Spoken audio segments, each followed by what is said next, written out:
Nous sommes le lundi 28 avril 2025 et il est 15 heures. Mesdames et messieurs, bonjour et bienvenue sur Télé Djibouti pour suivre cette édition. Les titres qui dominent l'actualité d'aujourd'hui. La deuxième séance publique de la première session ordinaire du Parlement pour l'année 2025 de cette 9e législature se tenue aujourd'hui conformément à l'article 52 de la Constitution. Une attaque de drones israéliens fait un mort dans le sud du Liban. Voilà pour le sommaire. Merci si vous nous rejoignez sur Télé Djibouti et nous entamons cette édition avec l'information phare. Il s'agit de l'ouverture de la deuxième séance publique de la première séance ordinaire du Parlement pour l'année 2025. Séance présidée par le président de l'Assemblée nationale, M. Dileita Mohamed Dileita, et qui s'est déroulée en présence du Premier ministre, M. Abdelkader Kamel Mohamed, les membres du gouvernement ainsi que l'ensemble des parlementaires. À l'ouverture de cette séance, M. Dileita Mohamed Dileita a invité les rapporteurs des commissions permanentes à présenter leur rapport sur les projets de loi préalablement examinés en travaux de commission. La DDS, l'Agence djiboutienne pour le développement social pour l'exercice 2023, l'ISS, l'Institut supérieur des sciences de la santé pour l'exercice 2023, l'INAP, l'Institut national de l'administration publique pour l'exercice 2023, la Poste de Djibouti pour l'exercice 2022, le Fonds de garantie de Djibouti pour l'exercice 2023, le Palais du Peuple pour l'exercice 2023, l'Agence de réhabilitation urbaine et du logement social pour l'exercice 2023.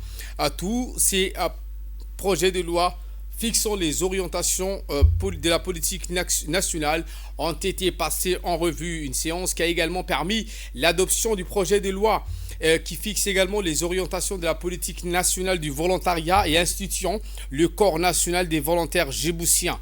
À travers les échanges constructifs, les parlementaires ont interrogé les membres de l'exécutif sur plusieurs enjeux majeurs tels que la transparence de la comptabilité, l'efficacité financière, les défis structurels et les perspectives d'optimisation de la gestion publique. Les ministres présents ont apporté des réponses précises et circonstanciées mettant en avant les efforts soutenus entrepris par les institutions publiques pour atteindre leurs objectifs dans un contexte économique exigeant. Dans un mot prononcé à l'occasion, le Premier ministre Abdelkader Kamel Mohamed est revenu sur la situation financière de plusieurs établissements publics, sur les efforts soutenus qui ont été également engagés par le gouvernement afin d'améliorer la gestion financière et comptable de ces institutions. Eh bien, place maintenant au discours d'ouverture du président de l'Assemblée nationale lors de l'ouverture de la 9e de cette deuxième séance publique de la première session ordinaire du Parlement. Le président de l'Assemblée nationale, M. Dileita Mohamed Dileita, s'est exprimé en ces termes. Écoutons. Monsieur le Premier ministre, Mesdames et Messieurs les députés, Mesdames et Messieurs les ministres, Mesdames et Messieurs, bienvenue pour cette deuxième séance publique de la première session ordinaire 2025. La plénière de ce lundi 28 avril comporte 8 projets de loi, dont l'examen des comptes annuels de 7 établissements publics et un texte d'une portée des politiques nationales. Eh bien, place également maintenant aux questions et réponses des parlementaires et les réponses des membres du gouvernement lors de cette deuxième séance publique. Nous reviendrons en images dans nos prochaines éditions. Je vous le disais, le Premier ministre Abdelkader Kamel Mohamed s'est également exprimé. Voici donc ses propos. Cette information également, donc nous reviendrons en images dans nos prochaines éditions. Et maintenant, direction les États-Unis, avec ces délégations de notre pays conduite par le ministre de l'économie et des finances chargé de l'industrie, M. Ilyas Moussa Dawale et le gouverneur de la Banque centrale de Djibouti. Eh bien, Ahmed Ousmane Ali donc, a récemment également rencontré M. Djihad Azour, directeur du département du Moyen-Orient et d'Asie centrale du FMI, ainsi que son équipe. La rencontre qui s'inscrit dans le cadre de ses efforts continus pour renforcer les relations bilatérales entre Djibouti et le Fonds monétaire international. Un mot de diplomatie à présent. Le ministre djiboutien des Affaires étrangères de la coopération international, M. Abdelkader Hussein Omar, s'est entretenu par téléphone hier avec son nouvel homologue somalien, Abdesalam Abdi Ali, dit Daï, pour lui adresser ses chaleureuses félicitations. Au cours des échanges cordiaux, les deux hommes ont réaffirmé leur attachement commun et l'approfondissement des relations séculaires unissant Djibouti à la Somalie. Deux pays frères liés par l'histoire, la culture et la solidarité régionale dans un contexte marqué par les défis communs, mais aussi par d'importantes opportunités. Le ministre des Affaires étrangères, Abdelkader Hussein Omar, et Abdesalam Abdi Ali, son homologue somalien, ont exprimé tous deux leur détermination à impulser une nouvelle dynamique à leur coopération bilatérale, notamment dans les domaines politiques, sécuritaires et économiques. Qu'entretient placé sous le signe de la fraternité et de la confiance mutuelle, augure d'un renforcement des efforts conjoints pour consolider donc la stabilité et le développement de la Corne de l'Afrique, ont souligné les deux parties. À l'invitation des dirigeants des sociétés chinoises exploitantes du sel du lac Assal, le ministre de l'Énergie chargé de ressources naturelles, M. Younis Ali Ghedi, a entamé hier une mission de travail de plusieurs jours en Chine. Au premier jour de sa mission, le ministre Younis Ali Ghedi s'est entretenu avec Wei Feng, avec le président du conseil d'administration du groupe chinois Shandong. L'entretien qui s'est déroulé au siège du groupe en présence des hauts cadres de ce groupe, des directeurs généraux des affaires internationales du groupe China Urban Rural Holding, ainsi que le directeur général de la société Salt Investment, Pan Weidong. Au cœur de discussion entre les deux parties, notons les voies et moyens de développer tous les dérivés issus du sel du lac Assal, dont la soude caustique et le chlore, produits entrant dans la fabrication de nombreux produits chimiques dans l'industrie des détergents. La soie artificielle, le savon, le papier, la peinture et les raffineries de pétrole. M. Younis Ali Ghedi a indiqué dans un mot prononcé lors de cet entretien que le gouvernement djiboutien accordait une importance particulière pour le développement de toutes les activités liées au sel du lac Assal pour la mise en place d'un partenariat stratégique avec la Chine. Eh bien, au terme de la réunion, le ministre et sa délégation ont pu visiter l'usine de soude caustique et du chlore située dans cette ville de Weifang pour voir de visu la chaîne de production, les différents produits fabriqués ainsi que les technologies utilisées. Autre actualité de ce 15h, le ministère du Travail chargé de la formalisation et de la protection sociale en partenariat avec l'Organisation internationale du travail, l'OIT, a organisé un atelier consacré donc à la promotion de la sécurité et de la santé au travail ainsi qu'à la révision de listes des maladies professionnelles.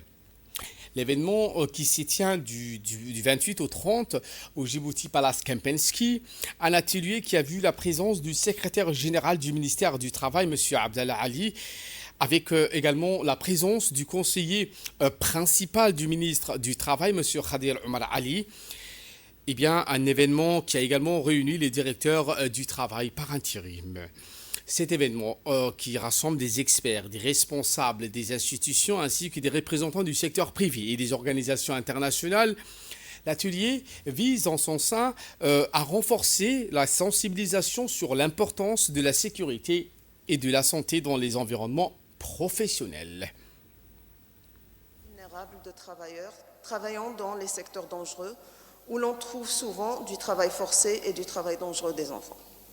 Par conséquent, les politiques et programmes nationaux en matière de sécurité et santé au travail devrait inclure les besoins de toutes les catégories de travailleurs en garantissant l'égalité d'accès à des lieux de travail sûrs et sains, aux services de santé publique et aux soins de santé au travail afin de promouvoir le travail décent pour tous les travailleurs.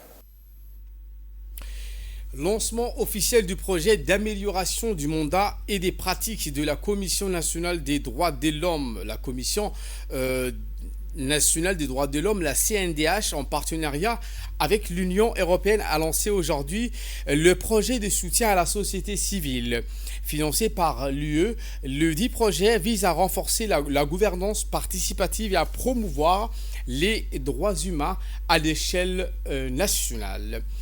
Ce projet ambitieux donc, a pour objectif principal de renforcer les capacités de la CNDH afin de lui permettre d'assurer pleinement ses fonctions en matière de promotion, de protection et de défense des droits de l'homme. Cérémonie qui s'est déroulée en présence de nombreuses personnalités, coprésidée par le président de la Commission nationale des droits de l'homme, M. Ali Soubani Attiye, et l'ambassadrice de l'Union européenne et auprès de l'IGAD. Les représentants de plusieurs départements ministériels tels que la justice, l'intérieur, les affaires étrangères, la santé, l'éducation, la femme et la famille, les affaires sociales, le travail, la jeunesse, la décentralisation ont pris part donc à cet atelier. La dimension territoriale de ce projet reflète également la participation active des élus locaux et régionaux, dont des présidents des conseils régionaux tels que celui d'Arta, d'Ali Sabié, Tajoura et Obok, ainsi que le président des communes de la ville. Ainsi, soutient la volonté forte des autorités nationales de mettre effectivement en œuvre ces recommandations, dont la création et le soutien et le développement des activités de la Commission nationale des droits humains est un pilier très important. Mais mesdames et messieurs, nous sommes ici entre nous, des praticiens du droit international, des principes de droits humains. Je vois ici la présidente de l'association Talosan et je le mentionne car je vois que d'un côté, ces projets sont nés au même moment, mais ils ont aussi beaucoup d'éléments de convergence. Et je souhaiterais vous dire que, au-delà des résultats immédiats et de l'impact de ce projet, il y a encore quelque chose de très important pour le partenariat entre l'Union européenne et Djibouti. C'est l'heure de l'appel à la prière à la Asr. Je vous retrouve dans quelques instants avec les propos du président de la Commission nationale des droits de l'homme, M. Ali Soubani Attiye. Prenant la parole à son tour, le président de la Commission nationale des droits de l'homme, M. Ali Soubani Attiye, a précisé que ce projet incarne une nouvelle dynamique de coopération entre l'Union européenne et la République de Djibouti, fondée sur le respect, la transparence et l'ambition partagée de bâtir un état de droit inclusif où chaque citoyen peut exercer ses droits et ses libertés fondamentales. Écoutons les propos du président de la Commission nationale des droits de l'homme. C'est pour moi aujourd'hui une joie et un honneur de procéder aux côtés de Madame l'ambassadeur de la délégation de l'Union européenne au lancement officiel de ces projets. Un projet ambitieux qui nous permettra vraiment d'aller dans les régions et les endroits les plus reculés du territoire national et continuer à tisser avec les organisations de la société civile, principal vecteur de la promotion et de la protection des droits humains, des partenariats qui vont bénéficier à tous. La délégation de l'Union européenne, le principal bailleur des fonds, des projets de développement, à travers un réseau de partenaires diversifiés, intervient sur des domaines aussi variés que la protection de l'environnement, le développement des acteurs institutionnels, les soutiens aux organisations de la société civile. Également dans l'actualité de ce 15 heures, donc cette présentation d'un rapport annuel de l'équipe des pays des Nations Unies à Djibouti qui a eu lieu donc au Djibouti Palace Kempinski, cérémonie présidée par M. Guélé Idriss Omar, directeur des relations multilatérales au ministère des Affaires étrangères et de la coopération internationale, et en présence de M. José Barahona, représentant résident des Nations Unies à Djibouti. Le rapport annuel présente un bilan détaillé des actions entreprises dans divers secteurs, notamment la santé, l'éducation, l'eau, l'assainissement, ainsi que les efforts pour renforcer la résilience face aux défis climatiques. Il met également en lumière la coopération fructueuse entre le gouvernement de Djibouti et les agences des Nations Unies pour améliorer les conditions de vie et de promouvoir le développement durable. Ce rapport annuel 2024 témoigne de l'engagement de la République de Djibouti à soutenir les efforts pour atteindre les objectifs de développement durable. C'est ce qu'a précisé dans ses propos M. José Barahona, représentant résident des Nations Unies à Djibouti. Représentant régional du gouvernement, et j'espère que je suis sûr que ça va continuer. Et pour sa part, le directeur des des relations multilatérales au ministère des Affaires étrangères, M. Guélé Idriss Omar, s'est exprimé. Voici ses propos, l'ambassadeur. Je tiens à exprimer au nom du gouvernement de la République de Djibouti notre profonde gratitude envers l'ensemble du système des Nations Unies pour son engagement constant, son accompagnement fidèle et son partenariat fructueux dans la mise en œuvre de nos priorités nationales de développement. Les résultats présentés dans ce rapport sont le reflet d'une coopération solide et d'un engagement constant. Son accompagnement fidèle et son partenariat fructueux dans la mise en œuvre constant, basé sur le respect mutuel, l'alignement stratégique et une volonté commune de répondre aux besoins du gouvernement. L'année 2024 a été marquée par des efforts concertés, des initiatives multisectorielles et des résultats tangibles qui témoignent de l'efficacité de notre collaboration. Que ce soit dans les domaines de la santé, de l'éducation, de la sécurité alimentaire, de l'adaptation du changement climatique ou encore de la protection civile, les actions conjointes entre nos institutions et les agences onusiennes ont contribué à améliorer le quotidien de nombreux Djiboutiens. Cette coopération exemplaire s'inscrit dans une vision partagée, celle d'un développement durable, équitable et inclusif, où chaque citoyen peut aspirer à une vie meilleure. Elle appuie sur la confiance mutuelle, la transparence et un engagement commun à faire progresser les objectifs de développement durable en parfaite cohérence avec notre vision Djibouti 2035. Mais au-delà des résultats déjà obtenus, nous devons également regarder vers l'avenir avec ambition et lucidité. Car renforcer notre partenariat, c'est aussi innover dans notre manière de travailler ensemble, consolider les mécanismes de coordination et veiller à une meilleure synergie entre les différentes interventions. Nous appelons donc à une intensification de cette collaboration en mettant l'accent sur le résultat concret sur le terrain, visible et ressenti par nos populations. Et voilà qui nous ramène de parler de ces opérations de contrôle des prix et des stocks faites par les inspecteurs du ministère du Commerce à la ville blanche, Tadjoura. Ils ont procédé à une collecte des données de prix dans la région de Tadjoura.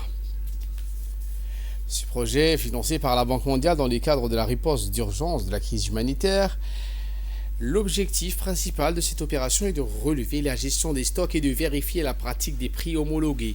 Les inspecteurs ont rencontré des responsables des établissements de stockage et de distribution à la Ville Blanche.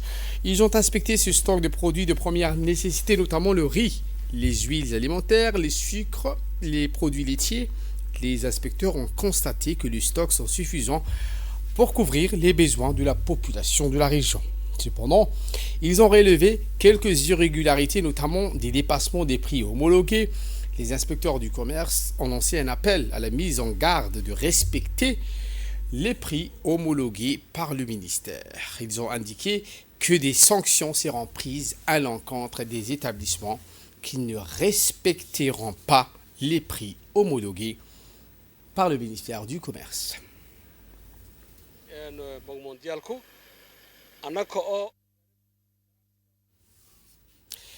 L'actualité régionale à présent, notamment en Somalie. La Somalie qui a franchi une étape majeure dans son redressement économique avec l'inauguration officielle de Som Plastic, première usine spécialisée dans la production de matières plastiques destinées aux usages quotidiens depuis l'effondrement de l'État somalien.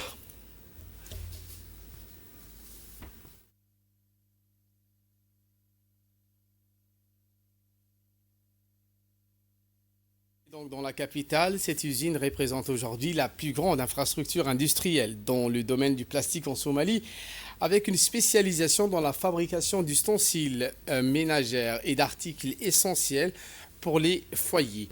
Dans un contexte où l'industrie demeure un pilier de développement pour les pays émergents, Som Plastic a permis donc de créer d'emplois pour la jeunesse somalienne, renforçant ainsi les bases d'une économie nationale en reconstruction. Dans une déclaration faite à la RTD, le directeur général de l'usine, M. Aboubakar Hussein Nour, a indiqué au micro de notre correspondant à Mogadiscio les défis relevés pour mettre en place cette unité de production et a présenté les grandes lignes du fonctionnement et des ambitions de l'entreprise. L'usine fabrique actuellement une large gamme de produits, notamment des bouteilles pour boissons, des gobelets pour thé et café, des jouets pour enfants, ainsi que des paniers plastiques destinés donc au transport d'objets divers. En nouvelle du monde, je vous le dis en titre, cette attaque du drone de l'armée sioniste qui a fait un mort dans le sud du Liban. Explication. Une attaque de drones israéliens a fait un mort dans le sud du pays. Des avions de combat israéliens ont également lancé une attaque aérienne dans le banlieue sud de Beyrouth, marquant la dernière violation en date de l'accord du cessez-le-feu. Un communiqué du ministère libanais de la Santé indique que la victime a été tuée dans la ville frontalière de Halta, sans fournir de détails sur son identité. Des avions israéliens ont également lancé une frappe aérienne dans la banlieue sud de Beyrouth, peu après que l'armée ait lancé un ordre d'évacuation pour les habitants du quartier de Hadat, a rapporté l'Agence nationale de l'information. Il n'y a pas eu de précision sur d'éventuelles victimes ou blessés au cours de cette attaque. Des vidéos diffusées sur les réseaux sociaux montrent un bâtiment détruit en proie aux flammes, tandis qu'une épaisse fumée et de la poussière s'élèvent au-dessus de la zone. Voilà pour l'essentiel de ce 15h. Merci pour votre fidélité. Restez avec nous. Le programme continue sur Télé Djibouti.